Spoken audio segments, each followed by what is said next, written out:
Call all hands. Beat to quarters.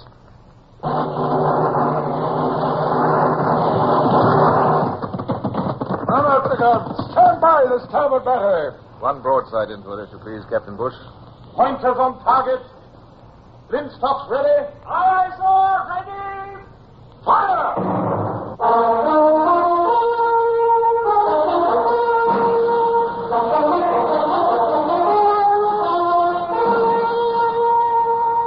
Presenting Michael Redgrave as C.S. Forrester's indomitable man of the sea, Horatio Hornblower.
This period of time, looking back on what I suppose I may call a successful career, I can afford to smile at the worries which beset me as an ambitious and conscientious captain trying to muster a crew for the Sutherland. But those difficulties were real and painful enough then.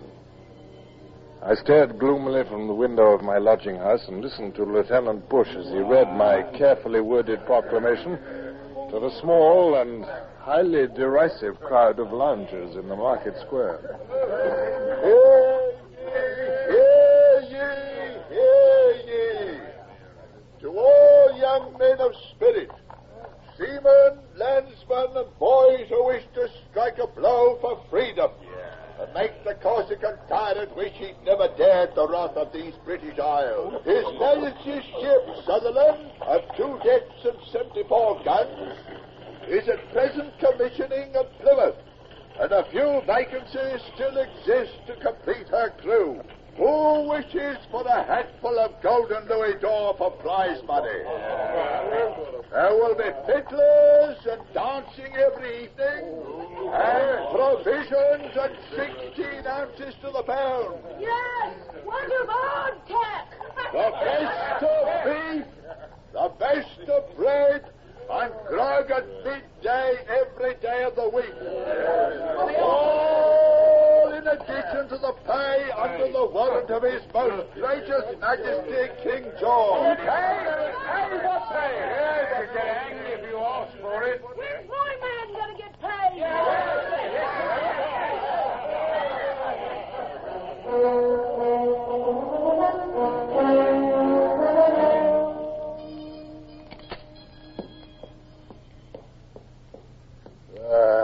Not much luck yet, sir. There's so many frigate captains recruited. And frigates always attract men more than a ship of the line, sir. No, Bush. They've better chances of prize money. Well, I'll have to send 4 lieutenants each with half a dozen men round the southern counties. I don't care what you find, volunteers or pressed men, but I need another 50 seamen and 200 landsmen and boys. If I don't complete my crew, it means the loss of the command. You see to it, Bush, Aye, aye, sir.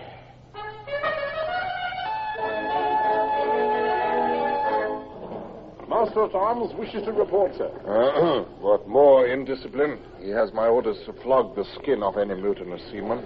I'll have no unrest at the start of a new commission. I don't think he's set, sir. Why, look, here he comes now, sir. What a queer-looking lot of men he's got with him, sir. Oh, good heavens, what creatures are these? Handcuffed together, some are in leg irons, all in rags. What are they doing on my ship? What the devil is this? You answer. I signed a receipt to the soldiers what brought him. Soldiers? Where did these scarecrows come from? Exeter Assizes, sir. Huh? I got a list, sir. 4 of them poachers. That one in moleskin breeches, his name's Waits. He's a sheep stealer. Oh, is he? The one in black was a brewer's manager before he was took for bigamy. The others is mostly larceny, sir. Except for them 2 in front what's in for rick burning, and the 2 in irons, they're robbery with violence. 30 of them altogether, sir. And they've chosen service at sea instead of their sentences. Fine addition to my ship's company. Budding mutineers, sulky ruffians, half-witted yokels. Still, hands they are, and I must make the most of them. Might be worth trying to win their affection. Look, why are they handcuffed? Release them at once. Beg pardon, sir. I didn't like to do without orders, seeing what they are. Never mind what they are. They're in the King's service now, and I'll have no man in irons in my ship unless he's given me cause to do it.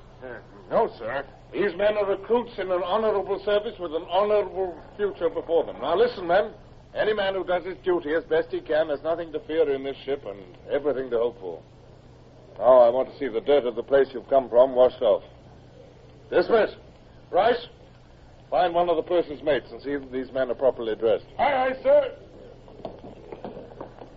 Oh, Mr. Bush, that's another 30 anyway. I think I've won some of them over. Well, my private opinion is they've made a bad bargain. They'd be better off in jail.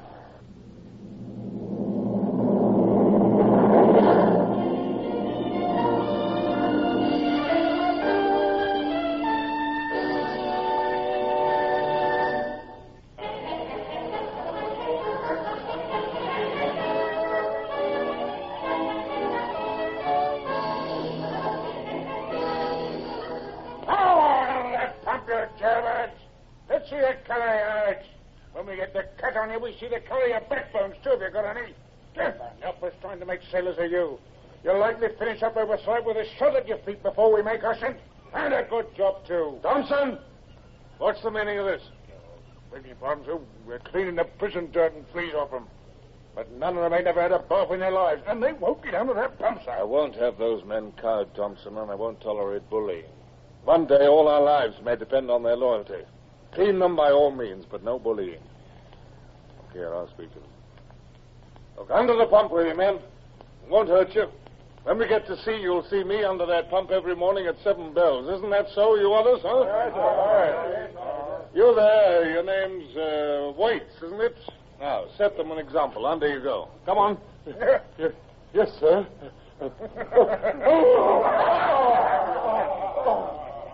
Come here, Thompson. Is that welt on Waits' shoulder from your knotted rope?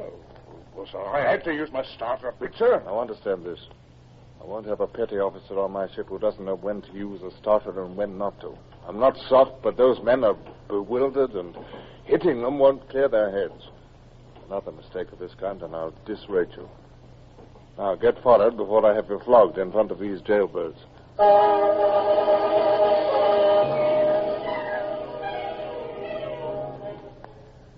So it went on. All the worries of preparing for sea, re-rigging, revictualling, wondering whether I could man my ship in time. And other worries, too. Maria, my wife, was with me in my lodgings. Tearful, cloying, affectionate. She had whispered to me that it was possible we were going to be parents again. A new worry for me to take with me to sea. And I felt guilty because I was just over the shock of the news that Lady Barbara Wellesley, over whom I'd nearly made a fool of myself aboard the Lydia, had suddenly married Admiral Leighton, the man under whom I was now serving. Had my appointment been due to her benevolent influence, or was it a subtle revenge out of pique? I asked myself the question anew when a boy brought a letter to my lodgings, addressed to my wife and me. The Angel Inn, Plymouth, May the 4th, 1810. Rear Admiral Sir Percy and Lady Barbara Leighton. would esteem it an honor if Captain and Mrs. Horatio Hornblower would dine with them at this address tomorrow, the 5th, at 4 o'clock. My dear, it's almost a command. We must accept. Oh, and I've only my blue sack gown. Yeah. Oh, it looks perfect on you. Oh, that's what you say about everything I wear. Tell me, is she very genteel? Yeah. No. Who genteel? Well, Lady Barbara, of course. Oh. She traveled home from Panama with you and the Lydia, didn't she? Oh, yes. Well, she's Lord Wellington's sister, you know. She's a very charming woman. I must go down to the ship, my dear. Oh, Horatio, must you? Very sorry. Oh, I was hoping we could spend the afternoon Yes, together. I'm sorry. There's so much to be done, so much to think about. Oh.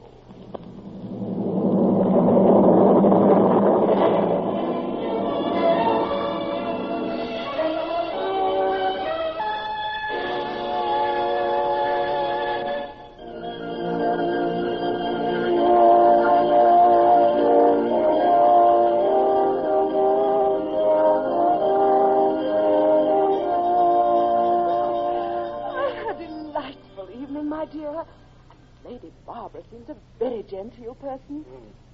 But why ever did she marry Sir Percy Leighton? She doesn't love him. How do you know that? Who said she doesn't love him? Nobody said so, dear. But a woman doesn't need to be told these things. Why, it's obvious in her every look and gesture. It is strange, for a woman in her position has no need for social climbing. I suspect it was a political marriage. Oh. The Leighton votes will be valuable to the Wellesleys if anything happens to the poor old king, and then there will be a regency, and, well, the Wellesleys are almost the only faction left with the will to carry on the war against Bonaparte. They'll need all the support they can get. I don't understand these things, but she is a very charming woman, as you said.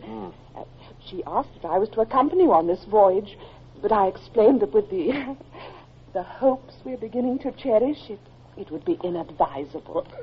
What? You told her that? Well, yes, dear. Why should I not? Oh, no. No reason why not. Of course, well, it's a shame you can't come, but, well, never mind. I'll be back with a bag full of guineas for prize money before 2 years are up. 2 years? Oh, it is a lifetime. Horatio, how is the commissioning proceeding? Have you enough men and stores? Nothing like enough. I need 50 more topmen, and topmen are not to be picked up out of jails. The flagship Pluto and the Caligula are almost ready to sail, and the East India convoy, which we're to escort, are already assembling. I can't see how we're to be ready in time. Don't worry so, dear. You've never failed yet. Look, I could spend all my next quarter's pay on stores and still not have bought too much. The Sutherland already shows my poverty. She's been painted by the dockyard in their usual niggardly fashion. Other captains pay out of their own pocket for white and red and gold leaf. I must be content with the dockyard, dull yellow and black. I only wish I could live more cheaply so that you could spend more on your ship. Oh, no. Don't reproach yourself, my dear. No economies that you could make could buy the pigs and fowls and sheep that I need, let alone the luxuries I must provide for entertaining other captains or perhaps the Admiral himself.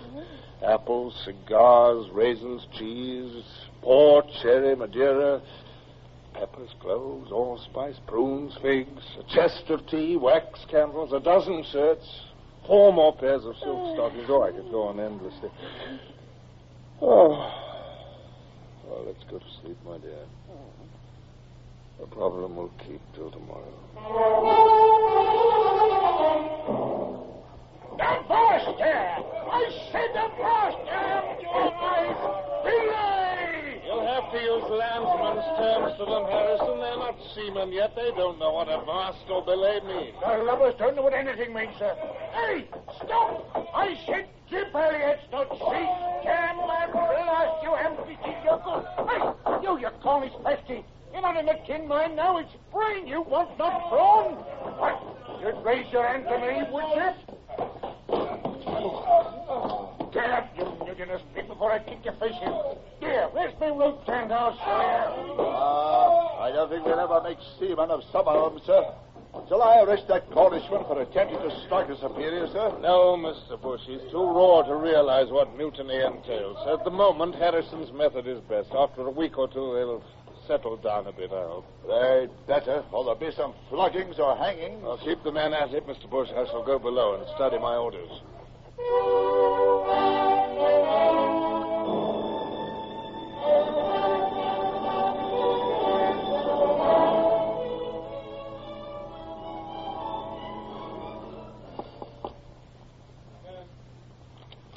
Excuse me, sir.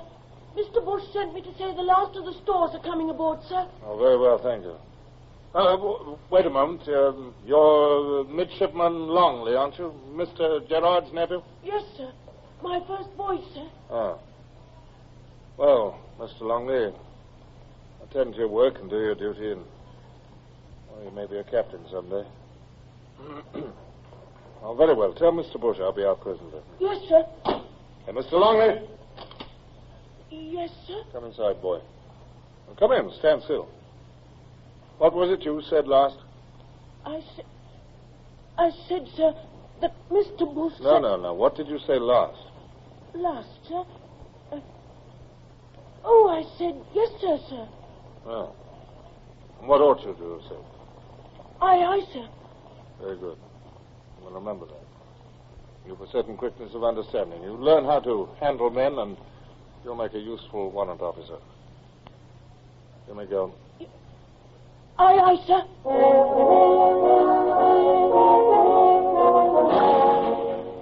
When I went up to the quarterdeck a few moments later and gave Bush the order to make sail, I found the decks in a horrible muddle as the officers drove the wretched crew, made more stupid than usual with weariness, to the mizzen rigging. Just look at the lovers. 9 minutes already. Why, the Marines are better sailors. The wind is back easterly. Rounding Devil's Point will not be easy. No, sir. Race those yards round. Well up, sir.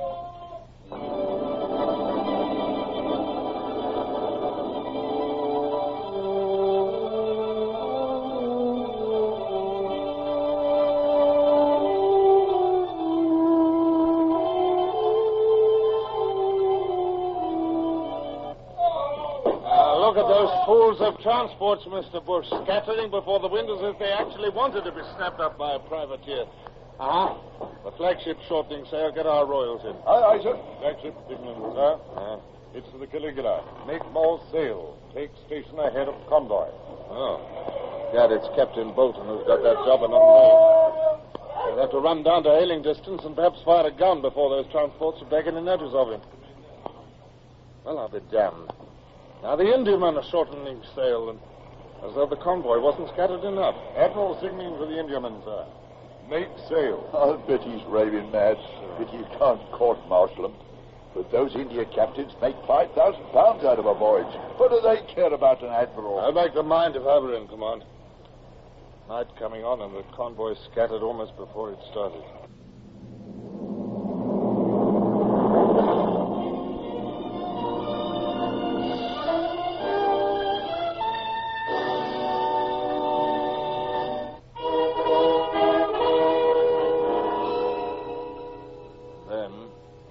To feel that the Admiral was not showing to the best advantage, as I considered it was his duty to keep the convoy together, whatever the difficulties, I felt a cold chill spring to my forehead and a slight trembling in my legs.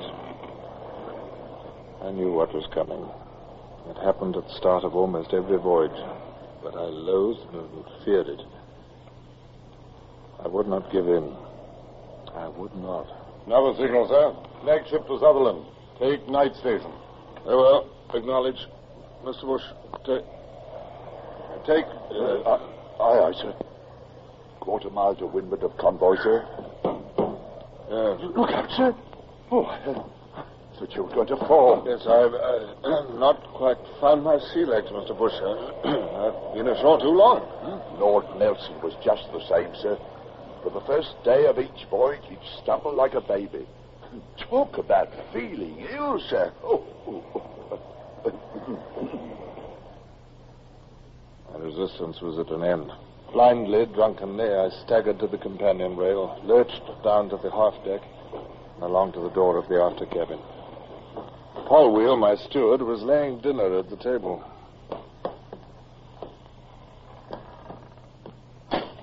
Get out, Paul Wheel. Are you feeling all right, sir? Can I do anything for you, sir? Yes, Paul Wheel, you can obey an order. What's that, sir? Get out.